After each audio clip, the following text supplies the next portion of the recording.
Do ponto de vista de investimento, como eu falei, pessoas mais velhas, elas precisam pensar sobre isso, mas no sentido de acúmulo ou de transferência de patrimônio no sentido da herança. Mas para as pessoas mais jovens, tem muito caso dos meus clientes que eles chegam e pensam num apartamento de uma forma definitiva. Então eu quero comprar um apartamento, eu sei que é uma coisa muito difícil você ter o primeiro imóvel, mas também não dá para ter a expectativa de resolver toda a sua vida por um prazo indeterminado naquele imóvel. Você precisa entender que esse imóvel, às vezes, é uma fase transitória para você atingir uma segunda fase de vida. Então, você não vai já aos 18 anos mirar um apartamento de 2 ou 3 dormitórios, porque às vezes esse sonho começa a ficar muito longe. E aí, nesse sentido, que entra um pouco das vantagens do apartamento novo em relação ao apartamento antigo. O apartamento antigo, ele tem uma tendência a ter menos risco no momento da compra, afinal de contas você está comprando uma coisa que já existe, ao mesmo tempo que ele não tem tanto potencial de valorização do patrimônio. Ou seja, apartamentos mais antigos geralmente vão estar em regiões mais consolidadas da cidade, o prédio já está lá, você já está vendo os prós e os contras que aquele prédio tem, e é por isso que ele não tem tanta tendência de valorização ou desvalorização repentina de valor de patrimônio. Por outro lado, apartamentos mais novos, eles costumam estar em regiões muito diferentes da cidade. Hoje em dia a gente tem, principalmente em São Paulo, empreendimentos novos em regiões consolidadas da cidade, mas ao mesmo tempo você está comprando uma coisa que não existe. E isso você pode entender de duas formas. Por um lado, vai te trazer mais risco, afinal de contas você está comprando uma coisa num papel, num projeto de um prédio que ainda não existe, e isso vai trazer mais risco para você, mas ao mesmo tempo são imóveis que são mais baratos relativamente, afinal de contas eles têm mais risco, o mercado ele precisa oferecer isso daqui por um valor mais barato para você comprar. E é com esse dinheiro que as construtoras, as incorporadoras vão de fato construir o prédio. Mas será que é verdade que apartamentos novos necessariamente têm mais riscos em relação aos apartamentos antigos? Mais ou menos, porque eu já peguei muito caso de clientes que visitaram apartamentos antigos, pareciam muito bonitos, porque o morador anterior tinha acabado de reformar, pintar, mas ao longo dos primeiros meses que você está vivendo lá, você vê que tem um vazamento, algum problema estrutural, algum problema de janela que estava oculto, que só tinham dado um tapa que parecia que estava novo, que parecia que estava um imóvel excelente para você comprar e sair morando, mas você não conseguia ver essas coisas ocultas que talvez estivessem escondidas e você não se planejou financeiramente para ter que arcar com aqueles custos. Então, no final das contas, pode ser que o apartamento antigo ele te traga mais dor de cabeça, mais imprevistos e saia mais caro que o apartamento novo. Já o apartamento novo, ele tem o risco de não existir. Por outro lado, existem formas de mitigar e diminuir esses riscos. Você está comprando uma coisa no papel, você está comprando um planejamento, você está comprando um projeto que não é um edifício ainda. Então, o valor da mão de obra, o valor da construção, o valor do quanto que aquele terreno ou daquele imóvel está valorizando, é uma coisa que você está comprando mais barato por conta do risco. Por outro lado, se você entende quem está por trás da construção desse edifício, desse empreendimento, e você começa a colocar na balança esses riscos que podem estar ocultos no apartamento antigo versus os riscos que são investigáveis no apartamento novo, você começa a equilibrar a balança e começar a entender o que vale mais a pena para você. Então, quando você está olhando para o apartamento novo, você está comprando uma promessa, na verdade, um projeto, alguma coisa que não existe e por isso que ela pode ter mais risco. E aí todo mundo fala que quando você compra um apartamento novo, você precisa entender a reputação da construtora e da incorporadora. O que a gente mais ouve, hoje em dia menos, mas era muito comum no passado e ainda hoje acontece com alguma frequência, são construtoras, incorporadoras que faliram, aí sai a notícia na televisão, nos jornais, falando que os proprietários tiveram prejuízo e ficaram sem casa, que é o pior dos cenários. Mas o que é analisar a reputação de uma empresa, da construtora ou da incorporadora, principalmente, né?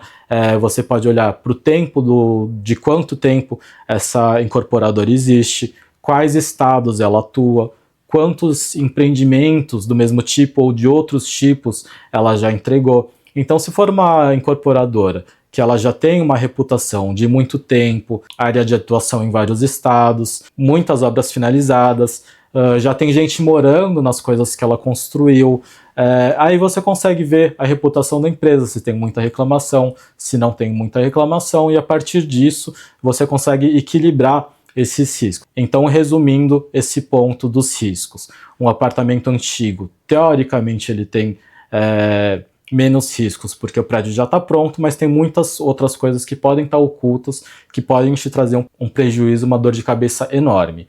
Por outro lado, o apartamento novo, ele traz mais riscos porque ele não existe, mas se você entender as pessoas, as empresas que estão atrás dessa construção, talvez você chegue na conclusão que esses riscos eles não são tão grandes e que vale a pena comprar esses riscos em detrimento à valorização do imóvel. Afinal de contas, você está participando de um projeto, de uma promessa, de uma incorporação, e pode ser que esse imóvel, que seja talvez o seu primeiro imóvel, ele tenha uma valorização que te ajude e que seja um trampolim para o seu próximo plano, para um apartamento maior, aí sim onde você talvez possa construir uma família, tá?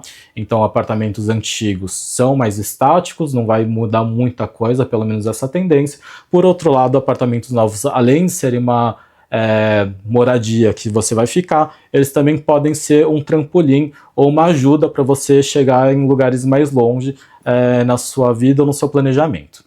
Em outras palavras, o imóvel ele precisa funcionar como uma habitação hoje, mas ele também pode ser uma boa moeda de troca amanhã.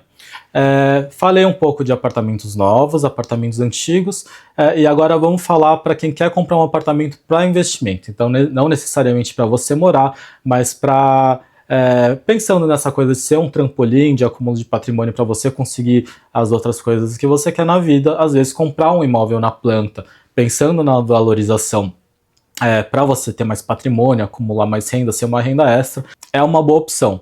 Mas nisso daí também você precisa se atentar a alguns pontos, não só a reputação da empresa, mas, por exemplo, em São Paulo existe esse fenômeno que é vendido por boa parte dos corretores de São Paulo, que qualquer planta de estúdio você vai conseguir alugar ou você vai conseguir fazer um short stay, que são estadias de curta temporada, então um Airbnb ou qualquer coisa parecida, que se você comprar um apartamento, reformar e botar para locação de curta temporada, você vai ter um retorno certeiro. Isso daqui não é bem verdade. Eu falei nas minhas redes sociais um tempo atrás sobre isso, sobre corretores que empurram apartamentos ou plantas de apartamentos pequenos para os clientes para comprarem a qualquer custo, falando que só você fazer um Airbnb que você vai ter retorno em pouco tempo. Não é bem verdade. Depois disso eu recebi muitos comentários de pessoas que tinham acabado de comprar apartamentos na planta, apartamentos pequenos principalmente, faz 1, 2 ou 3 anos, falando que entregaram o prédio.